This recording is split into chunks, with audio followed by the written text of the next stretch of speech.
Barret Edelstein here, your celeb expert and your Celeb Savant. Celeb Savant is a weekly entertainment show. We have long-form career retrospective type interviews with celebrities, singers, actors, and industry experts. On this episode of Celeb Savant, I'll be speaking to South African singer-songwriter Caroll-Ann. The COVID pandemic inspired Caroll-Ann to pursue her dreams in the music industry. Caroll-Ann has released a couple of singles and an EP called Nights Alone. Her target is to go onwards and upwards and be successful in the music industry. Up next on Celeb Savant, we've got Caroll-Ann. Where do we find you in the world? What's happening in your life and how are you doing? So I'm currently in George. What's happening in my life? I actually started a part-time job on a game farm, so that's been fun. But been picking up on the music side, which has been exciting. Since that's what I've been focusing on the last couple of months. So, and other than that, just try to hang on to the roller coaster of life. And it is that roller coaster sometimes. So for those listeners overseas, so George is in? Western Cape. Yeah. Western Cape in South Africa, yes. So let's take it rewind to the very beginning. Tell us about your musical journey from whatever age it started, what inspired, invigorated you, and how did it become your passion? I think it started with a song by Cher called Believe. Yes, we know that song. It was the first cover I tried to learn, and I think I was in like the first grade. And since then, I wanted to sing. I just wanted to sing. I wanted to be on stage. I was still very shy, even up into high school and after high school. So everyone always asks me, but you're so shy and you don't want to do orals in front of a classroom, but you want to sing. And like, how does that make sense? I'm like, it doesn't. Begged my mom to get me vocal lessons. So we started that in the 10th grade, started getting more on stage, like grade 10, 11, and 12. And then I decided to go study when I was 19, took a gap year and haven't let go since. It's just always been a part of my life. It's just never something that I could let go of, and it's never something that could let go of me. You mentioned that shyness. So did that shyness, as you did more lessons and stood up more to sing, did that shyness dissipate? Or is it something of you create a persona other than Caroll-Ann when you become singing? Not other than Caroll-Ann, but someone that you like, okay, now I'm going to sing, so this person comes out of me. I think it was more when I started becoming more comfortable in my own skin. Okay. Earlier, it was like in high school, I noticed my voice was something I had to grow into. And the talent was there, but the technique needed some help. But I always knew like I had something. It was something that would take me far, and it would be something that I could rely on, whether it was career or to get through something.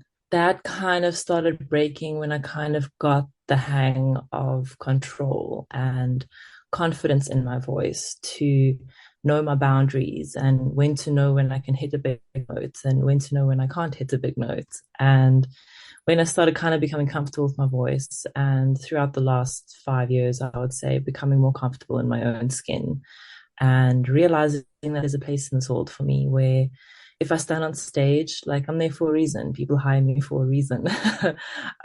So I'm not just there because I want to be there. I'm there because other people also want me there. What did you study music at university? I went through COPA, which is Campus of Performing Arts. Okay. I didn't actually do any grading through high school. So when I finished school, I couldn't go to like UCT or anything because I had no theoretical background. So that kind of just took me through like the high school of music. Yes. Took me through the basics. And that's also where I learned to play piano. Always wanted to play piano, never got the opportunity. And then I was like, it's happening now. So that gave me the opportunity to learn the technical stuff, carry on with the vocals and grow in that, but then also to learn an instrument that I've been wanting to learn forever. So what about the piano? What attracted you compared to any other instrument? I've always wanted to play piano. My great-grand used to play piano. My mom used to play piano at school, but then she eventually stopped because she thought she was terrible, but then apparently she wasn't. um, she found her piano teacher like 40 years later, and she's like, "Oh, you should have carried on. You were great." And she's like, "Why didn't you tell me then?" um, so I think maybe it's because the piano's in the family.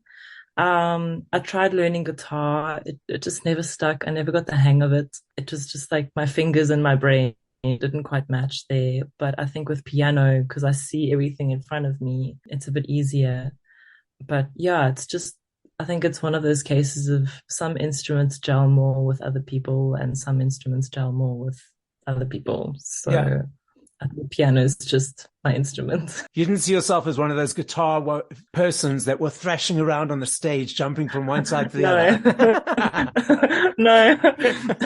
In the first band that I was in when I was studying, I actually played a bit of bass. I shuffled between vocals, keyboard, and bass. Our rhythm guitarist shuffled between vocals, guitar, and bass. Our lead guitarist shuffled between bass and lead guitar. Our drummer shuffled between drumming and bass. Like, so we all had a chance to either play or learn the bass. And I just like play on sequence. Like, I didn't know, I didn't really know what I was doing. I just learned the sequence. But that was fun. That's cool. Caroll-Ann, from 0 to a 3 to 4 minute song. What is that journey for you? How do you create a song? Is it easy each time? Let's dive into your creative world. Okay, so it's definitely not easy each time. I've written a song in 2 weeks and I've written a song in 2 years. So it really depends on the song. I think it also depends on what I'm writing on. A lot of my material stems through personal experience, personal emotions. There has been the odd song that I stem through someone else's experience, where I'm on the side trying to be there for someone. And sometimes vocals will come first, sometimes chords will come first. Often if vocals come first, I'll just try and wrap the chords around the melody. And if chords come first, then I'm like, what does this sound like? What have we been through that this chord structure sounds like? So Anymore was written in 2 weeks. My song on my EP. Stay Silent, which is also on the EP, that took about 4 years. It was a song that I wrote and then ended up rewriting, and I finished it through a different experience. That was quite a unique experience for me. And the same with Already Halfway There. It was a song I actually wrote about my grandpa when he passed away. And then I turned it around and I was like, let's turn this into something beautiful and loving instead. So then Anymore came around. I'm a romantic as well. I'm a hopeless romantic. So creative process definitely stems from the highly emotional side of me. When you create or write a song, I know some takes a shorter period, some take a longer period. A couple of elements I'd like to unpack. First of all, you write solely in the sense that it's a sole project. You don't collaborate with other writers when you write a song. So far, all of my stuff have been sole projects. I have tried writing with people before. It's quite a challenge because I've been writing alone for so long. Because I've been traveling around so much. I would like to get to the point where I can collaborate with people. I'm trying to keep my head open for that opportunity when it arises. Yeah. So what about it is a challenge? I think it's the opening up part. Okay, let's decide on a theme. Okay, great. This has been my experience. This is my word. Or the last time when I was writing with someone, I would throw out a line and he'd start laughing at me. And I'm like, what are you laughing about? He's like, no, it's just so out there. And I'm like, but if you mix it with that line, it brings it back down. So yeah. I'm very artistic. When I was in high school and just after high school, I used to paint a lot and I'm very into art. I love art. I love interior designing. So for me, a song is like an artwork and it kind of needs to gel, it needs to have that depth, that flow or if you're trying to create something a little bit more abstract, you kind of want something to pull and push. And yeah, so sometimes like my methods or my wording is a bit strange for people. But I think if I find the right people to work with, then it's like collab is like a friendship. Like it's gonna Yes. click and it's gonna work well and it's gonna flow, or it's gonna be awkward and it's gonna stagger and it's not gonna move. So I think I just haven't found the people where we gel well to do those collabs. Yeah, and it's also a trust, to trust that to know that if you say that sentence or that line, that it will be okay. Let's see how it flows instead of being laughed at, because Yeah. Exactly. Like you're opening your heart up and your experiences like to this person that you don't really know that well. yeah, It's a vulnerability factor. and also leaving the egos at the door. Yes. Yes, definitely. Yeah. Has there ever been a song, you mentioned some take 2 weeks, others take a longer period of time. Has there ever been times when those songs that were taking longer period of times, you were like, I'm just going to leave it, it's not working?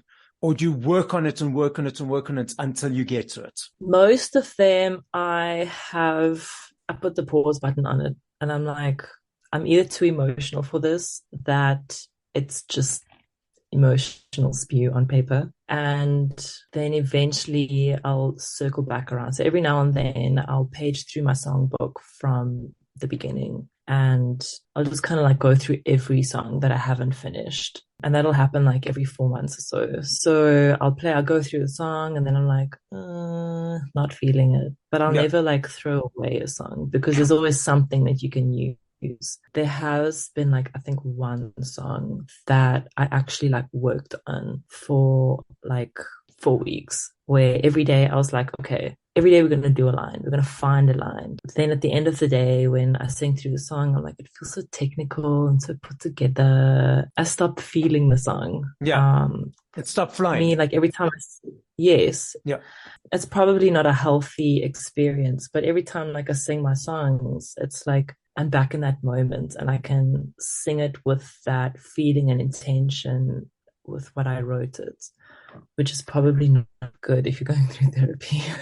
I'm not going through therapy yet. So. That could be that is therapy. That's a form of therapy. In a way, yes. Yeah. Apparently, if you keep remembering stuff, your body doesn't know the difference. Of the parts, like your mind does. So I'm like, maybe, but I don't know. We'll see. It's my job for now. So. As long as you've learned the lessons, if it's a perceived negative experience in your mind, as long as you know, okay, I learned the lesson from this interaction and experience with this person or people or situation. Now I'm just tapping into the emotions from that to sing the song, and it doesn't manifest into another experience. So as long as you can separate yourself from that, then I think you're A for away. Would you agree with me that songwriting is that sort of a form of type of poetry writing? Because if you took away the song, all the instrumentations and the singing part of it, and you just spoke it out, it could be a poem. Definitely. Often I was not the best English student at school, and just putting it out there. But now coming back to songwriting, and sometimes I wonder, I'm like, is my English teacher like give me a thumbs up? Like, I think it's in England right now. It's like, am I doing okay? Is this okay? Like, and then I'll go through like the rhymes that we like learned at school and everything, and the patterns, and I don't remember the name. And it was literally last night I started writing a new song, and I'm like, I know iambic pentameter is a form of rhyme. I can't remember the rest. I don't actually really know which one that is, but I do know the ABA and the AABB and the ABC. But absolutely, definitely, I always try and just create some sort of rhyme and a word flow, because at the end of the day, like, you want it to be easy in the ear, you want it to flow through the mind into the body. So definitely. Now I'm going to put you on the spot. I love playing this game. The recipients of the game don't always love it, but that's okay, because I do. I know if I had to ask you this question in 2 minutes, 20 minutes, 2 hours, 2 days, I realize and I do agree and recognize that the answer will be different each time I ask you this. So if I had to ask you in this moment in time, your top 5 songs by other artists that you'd push play on now, what would they be? Moving On by Roosevelt, Kids by One Republic. Now you know why people don't like it. Because personally, I hate it. It's like, oh, what's your favorite song? I'm like, which one? Yo, that's what I'm saying. I have a playlist of it. Can I tell you, I've got a playlist of 1,000,000. But yes. but in this moment, the next 3 that come to mind. Oh my God, by Adele, M83's Midnight, and Take Off Your Cool by Norah Jones. There we go. Nice mix and nice little playlist to add to mine now. Next up, what do you enjoy about performing live? I think it's like the all-out deliverance of it. Like I struggle with rehearsing on my own because I get really bored. But I know I have to.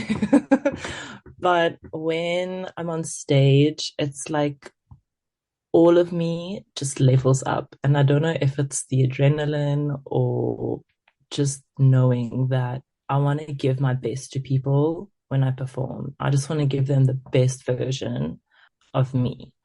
And when I'm in that headspace, like my singing is just like next level. I forget my chords and my head's just in space. I think it's like a whole different like energy in a way. Yeah. But you don't forget your chords that you forget the song. You just forget your chords because you're so in the moment that you're just delivering it at full throttle. Yes.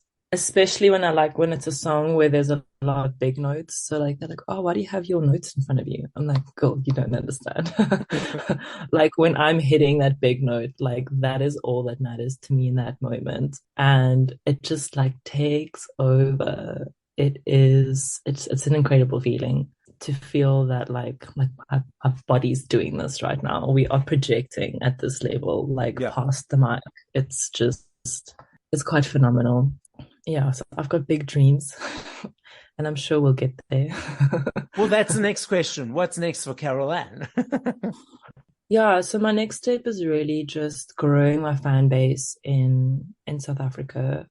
Since I've been gone for a while and with COVID and everything, it really put a big pause on it, which what can you do? So that's just like my next step. I am planning another Joburg tour for this year, so just finalizing dates. But like ultimately, I want to tour. I want to be on really big stages. I want to sing and perform with like-minded artists. Perfect. So one step at a time from there. I know. Yes. As you're saying that, for me, it's like I struggle with the one step at a time. I really do. I'm like, I was just about to say that. Like, I have like see myself in this, and this, with the podcast and winning this and doing that. And I'm like, I have this patience problem. And my friends always like say to me, it'll happen, but just be patient, and I'm like, And I've been told that I'm 6 months ahead of the rest of the world energetically and with my body. So it has to take me a while to like, okay, pull myself back. And so that's why I was just giggling because like, sounds like we're on the same pace, same level. I'm like, no, but I want to be there. It's like, yeah, but you still have to do these 1,500 things before you can get there. I'm like, but I want to be there. But the thing is, at least we have a goal.